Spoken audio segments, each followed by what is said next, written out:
السلام علیکم۔ اردو خبروں کے ساتھ میں ہوں ہنا بٹ، آپ دیکھ رہے ہیں CID نیوز نیٹ ورک اسلام آباد۔ آج کی تازہ ترین خبریں۔ وزیر اعظم کا کوئی بھوکا نہ سوئے پروگرام کا دائرہ کار بڑھانے کا اعلان۔ اسلام آباد میں وزیر اعظم عمران خان نے مزید شہروں کے لیے کوئی بھوکا نہ سوئے پروگرام کا افتتاح کیا۔ اس پروگرام کے تحت لاہور، فیصل آباد اور پشاور میں مستحق اور پسماندہ افراد کو مفت کھانا فراہم کیا جائے گا۔ بعد ازاں پورے ملک میں ٹرک کچن کا جال پھیلائیں گے۔ وزیر خارجہ شاہ محمود قریشی سرکاری دورے پر جرمنی روانہ ہو گئے۔ انہیں دورے کی دعوت جرمن وزیر خارجہ نے دی تھی۔ تفصیلات کے مطابق جرمن وزیر خارجہ کی دعوت پر شاہ محمود قریشی جرمنی روانہ ہو گئے۔ وزیر خارجہ اپنے 2 روزہ دورے کے دوران جرمن وزیر خارجہ ہائیکو ماس، جرمنی کی پارلیمنٹ کے صدر وولف گانگ شوئبلے سمیت اہم قیادت سے ملاقاتیں کریں گے۔ آئیں مل کر دنیا کو موسمیاتی تبدیلی کے خطرات سے بچائیں، بل گیٹس کو وزیر اعظم کا خط۔ وزیر اعظم کی کلائمیٹ چینج سے متعلق عالمی رہنماؤں سے خط و خطابت جاری۔ وزیر اعظم عمران خان نے سعودی ولی عہد کے بعد بل گیٹس کو بھی خط لکھ دیا ہے۔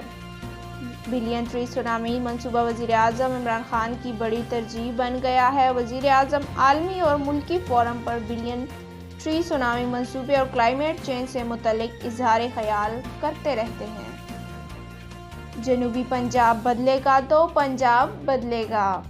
وزیر اعلیٰ پنجاب عثمان بزدار نے 2 ٹوک الفاظ میں کہا ہے کہ جنوبی پنجاب سیکریٹریٹ حکومت کا منصوبہ ہے، کوئی سبوتاژ نہیں کر سکتا۔ تفصیلات کے مطابق وزیر اعلیٰ پنجاب عثمان بزدار سے رکن قومی اسمبلی ملک احمد حسین نے ملاقات کی۔ ملاقات میں باہمی دلچسپی کے امور اور سیاسی صورتحال پر تبادلہ خیال کیا گیا۔ اس موقع پر جنوبی پنجاب میں جاری ترقیاتی منصوبوں پر پیش رفت کا جائزہ بھی لیا گیا۔ کورونا کے وار جاری، مزید 114 افراد جاں بحق۔ کورونا وبا کی تیسری لہر شدت اختیار کر گئی۔ جان لیوا وائرس نے آج بھی 114 افراد کو موت کے گھاٹ اتار دیا، جبکہ 5000 سے زائد مثبت کیسز رپورٹ ہوئے۔ اس کے ساتھ آج کی خبریں اختتام پذیر ہوئیں۔ مزید خبروں کے لیے دیکھیے CID نیوز نیٹ ورک اسلام آباد۔ اگر آپ نے ابھی تک ہمارا YouTube چینل سبسکرائب نہیں کیا تو سبسکرائب کریں، لائک کریں، شیئر کریں اور ہمیں Facebook پر فالو کرنا نہ بھولیے گا۔ اپنا خیال رکھیں اور دوسروں کا۔ اللہ حافظ۔ You are watching CID News Network Islamabad.